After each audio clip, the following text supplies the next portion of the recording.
Now, P. Diddy has officially been sentenced to 50 months in prison. The judge also hit him with a $500,000 fine and 5 years of supervised release. And because he's been in custody since September 2024, he'll get credit for time served. I want to have a conversation with you guys about this Diddy verdict. This video won't be too long. I'll go over the general stuff today, and then on Sunday, I'll drop a more in-depth breakdown of what happened before, during, and after the sentencing. So back in July, a New York jury acquitted Diddy of the most serious charges he was facing, racketeering and sex trafficking, but convicted him on 2 counts of transporting former girlfriends for prostitution. Heading into the sentencing, prosecutors asked for about 11 years, while the defense pushed for just 14 months, basically time served, which meant Diddy would have walked free on the spot. Diddy's team argued he's not a danger. They highlighted his childhood trauma, his struggles with drug addiction, and the work he's done while detained. They even played an 11-minute video of him with his kids and while he was doing philanthropy work in the community. On top of that, his children spoke in court asking the judge to show mercy. Outside of family, he had other advocates speaking up,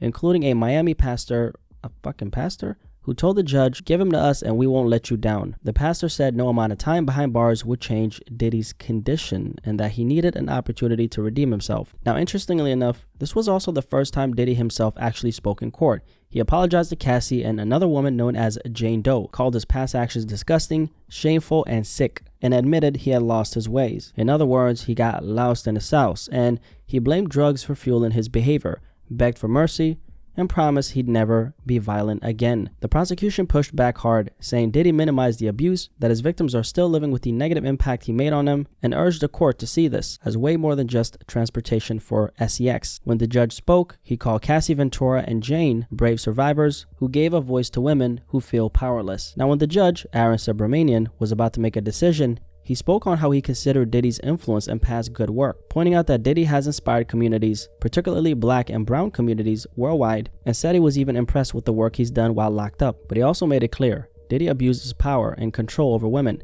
he claimed to love. The judge also noted his entire history, from the murder of his father, to his family ties, to his achievements. But at the end of the day, he said accountability had to come first. And with that, the sentence was handed down. 50 months in prison, 4 years and 2 months. Along with the 50 months in prison, he was also fined $500,000 and has also been ordered 5 years of supervised release. The key here is that Diddy will get credit for time served. Since he's been behind bars since September 2024, he's already served about 13 months of that 50. That means his projected release date is late 2028, probably around November or December. However, keep in mind, for anyone who doesn't know, especially my international viewers, inmates can earn what's called good time credit. Basically, if they follow the rules, they can shave up to 54 days of their sentence each year. So with that in play, Diddy could potentially be released a little earlier than late 2028.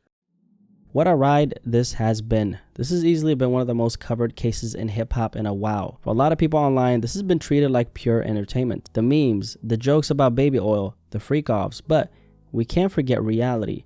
Most notably, Cassie, who was in a relationship with Diddy for over 10 years, was one of the women who testified. Cassie went through things that no woman, or any person for that matter, should ever have to go through. And it's not just about her. There are multiple other women who came forward. All of them were negatively impacted by Diddy's actions and how he decided to move as a man. I think a lot of the sensationalism around this case clouded just how serious it really was. There's a reason why Diddy was initially facing life in prison, and even after being acquitted of the worst charges, he was still looking at 20 years on the 2 counts he was convicted of, and now he's been sentenced to 50 months. What credit for time served? To me, that feels like a slap in the face to the people who've suffered because of him. A slap in the face to survivors of sexual assault, men or women, who know how hard it is to stand up against someone powerful. Because make no mistake, Diddy was and is a man with extreme power and wealth. He used his fame, his money, and his position to control the people around him in the worst way possible.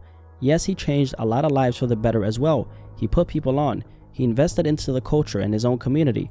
That's real, but at the same time, he used those riches and fame to exploit and abuse people, including someone he claimed to love. It's sad to say that the legal system doesn't really protect victims like that. And in this case, I don't think that 50 months is anywhere close to enough for the pain and suffering Diddy caused. However, Diddy could have of course not been held accountable for the more serious 3 counts since he was acquitted. So I guess in a lot of ways, the 50 months does make sense. Overall though, I don't know what kind of message this sends, but I know it's not a good one. And when Diddy eventually walks out of prison, it's gonna be a reminder to the people he hurt that justice wasn't on their side.